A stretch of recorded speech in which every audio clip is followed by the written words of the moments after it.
ဒီနေ့တော့လိုင်းပေါ်မှာအရင်နာမည်ကြီးနေတဲ့ကြက်ကြော်လေးကိုလှူစားဖြစ်ပါတယ်ပထမဆုံးရေးစီထားတဲ့ကြက်ပောင်လေးတွေကိုဆာစနေဟင်းချုံမုံနဲ့ပြီးတော့ခရင်လေးနဲ့ပေါက်ပေးပါအရသာလေးပို့ပြီးတော့အတွင်းထဲထိစိတ်ဝင်သွားအောင်လို့ခရင်လေးနဲ့တိချာလေးလိုက်ပြီးတော့ပေါက်ပေးပါမယ်ပြီးလို့ရှင်တော့ကြက်သားလေးကိုအရင်ဆုံးပြုတ်ပေးပါမယ်အကျက်ညီအောင်လို့ကြက်သားလေးတွေကိုဟိုဘက်ဒီဘက်လှန်ပေးပါမယ်နော်ကြက်သားပြုတ်နေတဲ့အချိန်မှာလိုအပ်တဲ့အနည်းအတွက်ငရုတ်ကြီးကြက်သွန်ဖြူနဲ့တမြာသီးတို့ကိုအစင်းသင်းလုပ်ထားပါမယ်နော်ပြီးလို့ရှိရင်တော့ငရုတ်သီးလေးတွေကိုစီမှာကြော်ပေးပါမယ်နော်စီကိုအရန်ပူရတိမထားဘဲနဲ့စီနဲ့ပူပြီးစွာနဲ့ငရုတ်သီးလေးတွေကိုကြော်ပေးပါမယ်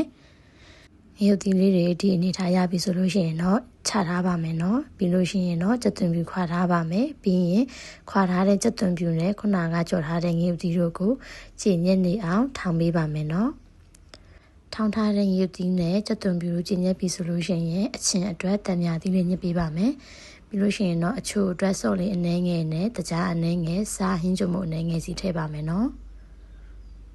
ပြီးလို့ရှိရင်တော့ခုနကပြုတ်ထားတဲ့ကြက်သားလေးတွေကိုကြော်ပေးပါမယ်အရန်ကြီးမီးအများကြီးနဲ့မကြော်ပါဘူးနော်တစ်ဖက်တည်းအရန်ထူသွားရင်လည်းစားမကောင်းပါဘူးမီးအေးအေးလေးနဲ့ပဲနည်းနည်းစီကြော်ပါမယ်ကြက်သားလေးတွေကရဲပြီးတော့ကျွတ်လာပြီဆိုလို့ရှိရင်အေးခံပြီးတော့ဒီလိုမျိုးလေးပဲထူပေးပါမယ်နော်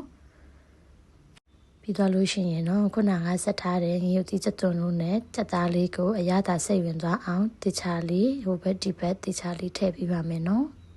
ဒါကတော့ကုံလုံးပစ္စည်းတဲ့အနေထားပါအရသာလည်းအရန်ရှိပြီးတော့အရန်လည်းစားလို့ကောင်းပါတယ်ဒါကတော့အားလုံးပစ္စည်းပြီးတော့စားလို့ရတဲ့အနေထားပါ